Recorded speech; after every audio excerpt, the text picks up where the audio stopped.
శరత్ కుమార్ కుమార్తెగా సినిమా ఇండస్ట్రీలోకి అడుగుపెట్టి హీరోయిన్ గా, క్యారెక్టర్ ఆర్టిస్ట్ గా తనకంటూ ప్రత్యేక గుర్తింపుని వరలక్ష్మి సంపాదించుకుంది. హీరోయిన్ గా సినీ ఎంట్రీ ఇచ్చినా పెద్దగా సక్సెస్ కాలేదు. కానీ అనంతరం క్యారెక్టర్ ఆర్టిస్ట్ గా టర్న్ తీసుకొని ఎలాంటి పాత్రలు సెట్ అవుతాయో తెలుసుకుని వాటినే చేస్తూ వచ్చింది. ఆమె కెరియర్ లో పీక్ స్టేజ్ కు వెళ్లింది. ఇక రీసెంట్ గా హనుమాన్ సినిమాలోని అక్క పాత్ర ఆమెకి ఎంతగానో పేరు తెచ్చింది. అంతకుముందు లేడీ విలన్ గా కూడా బెస్ట్ అనిపించుకుంది వరలక్ష్మి. అయితే ఎప్పుడు పెళ్లి గురించి మాట్లాడినా తనకు దానిపై ఆసక్తి లేనట్లు, ఇప్పుడప్పుడే పెళ్లి చేసుకోను అన్నట్లు మాట్లాడేది. అలాంటిది సడన్ గా నిశ్చితార్థం చేసుకుని అందరికీ షాక్ ఇచ్చింది.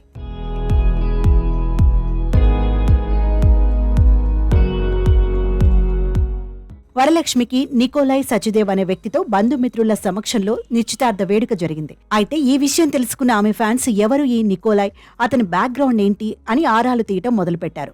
నికోలైకి ముందే పెళ్లైందని, అతని మొదటి భార్య పేరు కవితా సచిదేవ్ అని తెలిసిందే. ఈ దంపతులకు 2 పిల్లలు ఉన్నారని, తర్వాత భేదాభిప్రాయాలు రావడంతో విడాకులు తీసుకున్నారని తెలుసుకుని ఆశ్చర్యపోయారు. వరలక్ష్మి రెండో పెళ్లి వ్యక్తిని చేసుకోవడం ఏంటి అంటూ కొందరు కామెంట్లు చేయగా, మరికొందరు కొత్త జీవితంలోకి అడుగు పెడుతున్న వ్యక్తితో జీవితం పంచుకోబోతున్న వరలక్ష్మికి తమ అభినందనలు తెలిపారు. నటిగా ఎంత పాపులారిటీ ఉన్నా పర్సనల్ లైఫ్ కు సంబంధించి వరలక్ష్మి తీసుకున్న నిర్ణయాన్ని గౌరవించాల్సి ఉంటుందని అంటున్నారు.